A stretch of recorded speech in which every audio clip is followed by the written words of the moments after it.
प्रमद संकुलाः कृष्णा पंकजे क्षणा अमृतधारया कृष्णा संप्लुता इव स्तिमिततां कृष्णा ददुस्त्वत्पुरोगताः।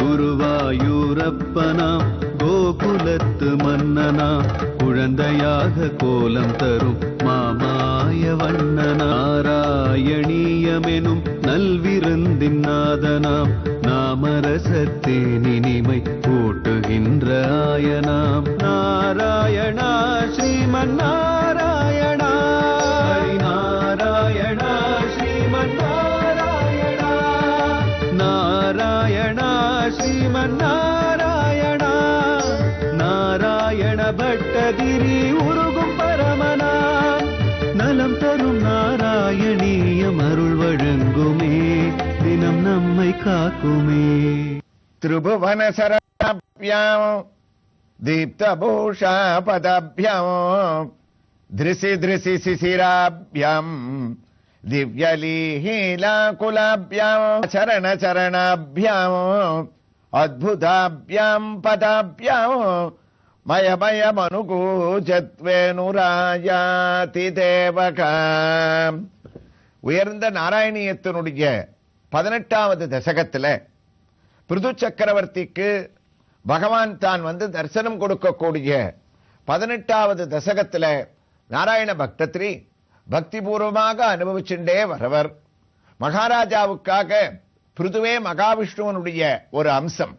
அவர் 100வது அஸ்வமேத யாகத்தை பண்ணக்கூடிய ஒரு சமயத்துல இந்திரன் தடுத்ததுக்காக அவன் பேர்ல கோபப்பட மகாவிஷ்ணுவே இந்திரனை அழைச்சுண்டு பிருது சக்கரவர்த்தியினிடத்துல மன்னிப்பு கேட்கறதுக்காக மகாவிஷ்ணுவும் சந்திச்சுண்ட அற்புதமான ஒரு வைபவம் அப்படின்ற ஒரு சரித்திரங்களை எல்லாம் பட்டத்திரி சொல்லிண்டே வந்தவர். இந்திரன் எவ்வாறு ஒரு மன்னிப்பு கேட்டான், பிருது சக்கரவர்த்தி மகாவிஷ்ணுவான அவர் மகாவிஷ்ணுவனுடைய சொரூபத்தை பார்த்து என்ன வரங்களை எல்லாம் கேட்டான்ற ஒரு சரித்திரங்களை தசகத்துல 9வது ஸ்லோகத்துல பட்டத்திரி தொடர இருக்கார்.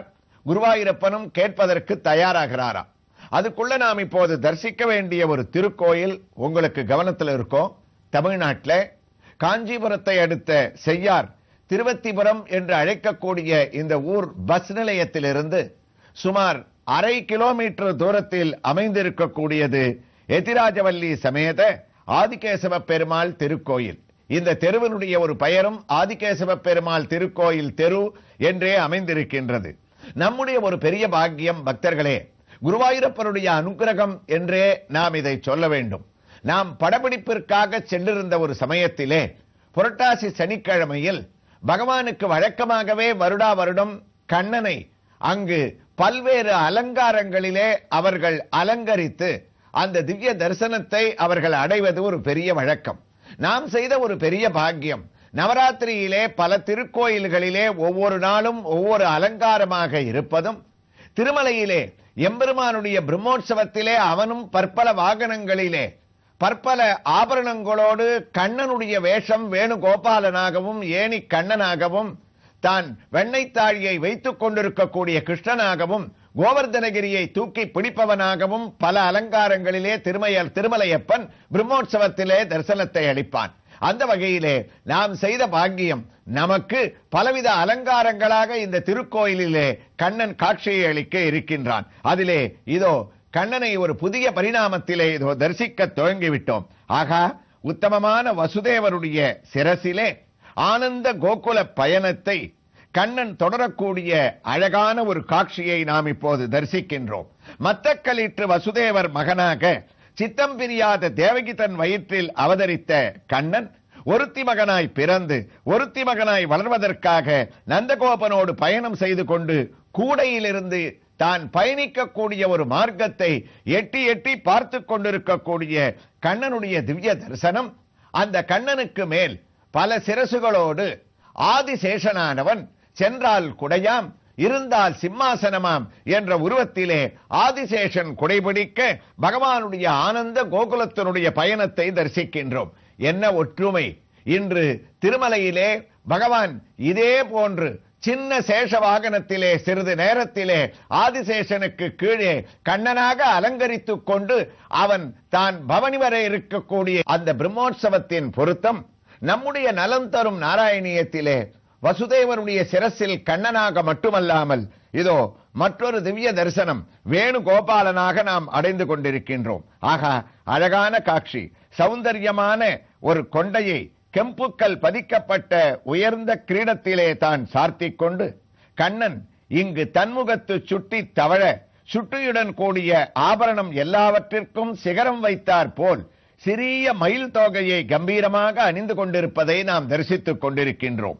அது மட்டுமா, அவருடைய திருமார்பிலே ஆகா அழகாக வெள்ளைக்கல் பதிக்கப்பட்ட திருவாபரணங்கள், 2 திருக்கரங்களிலேயும் புல்லாங்குழலை லாவகமாக தான் தாங்கிக் கொண்டு எவ்வாறு சேஷவாகனத்திலே வேணுகோபாலனாக காட்சியளிக்க இருக்கின்றானோ அதே பாவத்திலே இங்கும் நமக்கு திறந்த கண்களோடு கருணையே உருவெடுத்த திருமுகத்தோடு நீலவண்ண பட்டு வஸ்திரத்தை தான் தரித்துக் கொண்டு இடது திருவடியை இதோ சற்றே வலது திருவடி மேல் கம்பீரமாக வளைத்து தூக்கி சேவை சாதிக்கக்கூடிய திருவடியிலிருந்து திருமுடி வரை பூமாலைகளையும் சார்த்திக் கொண்டு போக்கியமான திவ்ய தரிசனத்தை ஆரத்தியோடு நாம் நவராத்திரியிலே அடைந்து பெரிய பயனை அடைகின்றோம். வேணுகோபாலன் வசுதேவ கண்ணன் இவனுடைய திவ்ய தரிசனத்தோடு நாம் குருவாயூர் கண்ணனிடத்தில் சட்டென்று திரும்பிவிட்டோம். 18வது தசகத்தின் 9வது ஸ்லோகத்தை பட்டத்திரியும் துவங்க தயாராகிவிட்டார்.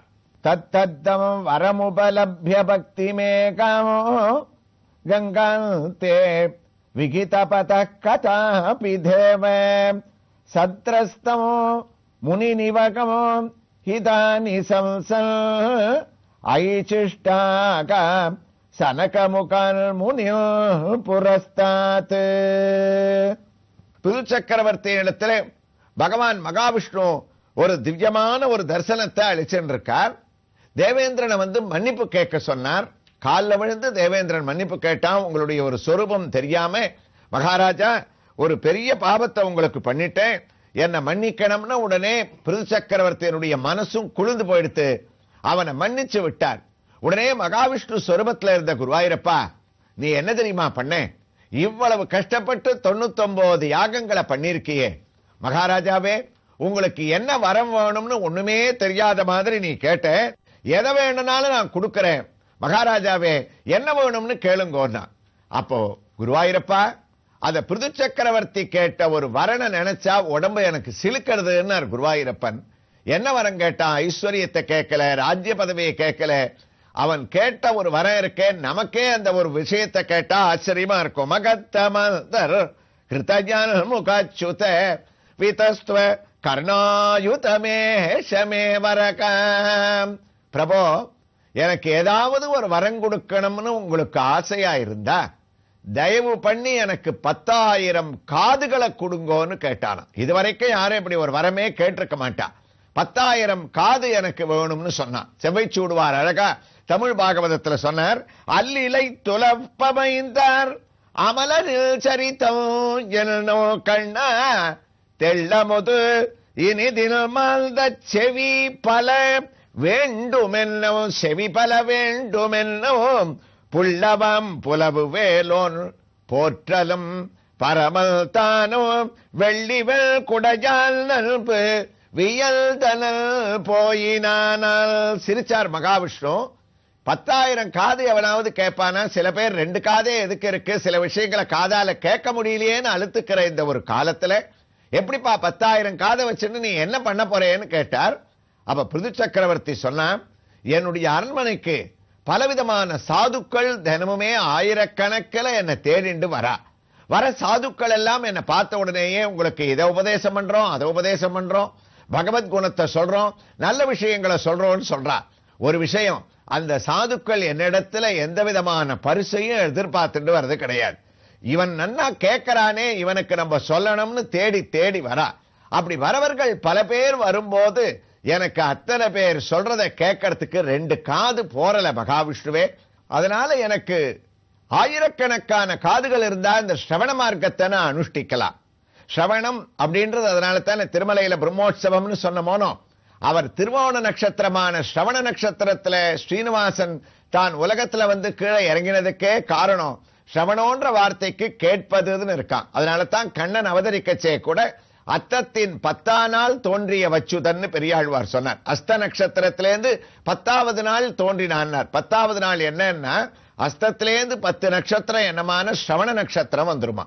முன்னாடி என்னன்னா ரோகிணி நட்சத்திரம் வந்துரும். திருவோண நட்சத்திரத்துக்கு அதிபதியான திருவேங்கடமுடையானும் ரோகிணி நட்சத்திரத்தில் அவதரித்த கண்ணனும் ஒன்றே அப்படின்னு காட்டுவதற்காக இந்த ஸ்ரவண மார்க்கம் இருக்க ஸ்ரவணம்ன்ற பேர் இந்த நட்சத்திரத்துக்கு இருக்கிறதுனால நான் ரொம்ப பெருமைப்படுறேன்னு சொல்றான் திருமலையில திருமலையப்பனான ஸ்ரீனிவாசன். அதனால தான் ஸ்ரவண நட்சத்திரத்துல அங்க தீர்த்தவாரி.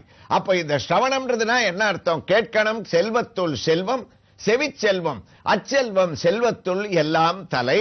வள்ளுவர் சொல்லிட்டார், எத்தனை செல்வங்கள் ஒருத்தனுக்கு இருந்தா கூட உயர்ந்த செல்வம் என்னன்னா கேட்கக்கூடிய வாய்ப்பு, நல்ல விஷயங்களை சிரவணம் பண்ணக்கூடிய வாய்ப்பு யாருக்கு கிடைக்கிறதோ அதான் செல்வமா. அதே தான் இந்த பிருது மகாராஜாவும் இங்க செல்வமா நினைச்சான். எனக்கு எந்த செல்வமும் வேண்டாம், எனக்கு இத்தனை காதுகளை கொடுத்தா சிரவணம் பண்ணிட்டு இருப்பேன். ஆஞ்சநேயரும் எத்திர ரகுநாத கீர்த்தனம் தத்திர தத்திர கிருதமஸ்த காஞ்சலிம்னு அதே மாதிரி நான் கலியுகம் முடிகிற வரைக்கும் என்னுடைய காதுகள் ராமநாமத்தை கேட்டு இருக்கணும். ராமாயணத்தினுடைய பெருமையை யாராவது சொல்லணும். ராமான ஆரம்பிச்சுட்டா அங்க உட்கார்ந்து நான் கேட்டுட்டே இருப்பேன்னு சொன்னாரே. அப்ப உயர்ந்த மார்க்கமாக கலியுகத்துல நம்ம எதை சொல்றோமோ கேட்பதுன்றது அப்படிப்பட்ட ஒரு கேள்வி ஞானமானது எனக்கு வரணும், அந்த வரத்தை எனக்கு கொடுக்கணும் அப்படின்னு அவன் பிரார்த்தனை பண்ண அடுத்த சமயமே பகவான் அவனுக்கு பலவிதமான அனுகிரகங்களை பண்றேன்னு சொன்னவர். அவனுக்கு எப்பவுமே நீ ஸ்ரவணம் பண்ணிட்டு இருக்கக்கூடிய பரம பாக்கியமானது உனக்கு ஏற்படும். அப்ப பகவான் அவருக்கு அனுகிரகம் பண்ணாராம். கூடிய சீக்கிரமே உனக்கு பலவிதமான ஸ்ரவணங்கள் சாதுக்கள் வந்து சொல்றான்னு சொன்னையோனோ, சாதுக்கள் மத்தரம் இல்ல, காண கிடைக்காத பிரம்மாவனுடைய புத்திரர்களான சனகாதிகள் உன்னை தேடிண்டு வருவா. சனகாதிகள் உனக்கு உயர்ந்த மார்க்கத்தை உனக்கு உபதேசம் பண்ணுவா. கடைசியில உனக்கு காண கிடைக்காத ஒரு மார்க்கமானது உனக்கு வரும். சனகாதிகளை வரவேற்கக்கூடிய பரம பாக்கியமானது உனக்கு ஏற்படும்னு சொல்லிட்டு, குருவாயூரப்பா மகாவிஷ்ணுவான நீ மகாவிஷ்ணுவனுடைய மற்றொரு அம்சமான அத மகாராஜாவுக்கு உயர்ந்த பெருமை வாய்ந்த பல வரங்களை அழிச்சுட்டு இந்திரனிடத்திலேருந்து அவன் மன்னிப்பு வழங்குமாறு இந்திரனுக்கும் அனுகிரகம் பண்ணிட்டு இந்திரன் ஆயிடுச்சுண்டு அங்கேருந்து மகாவிஷ்ணு கிளம்புறாராம்.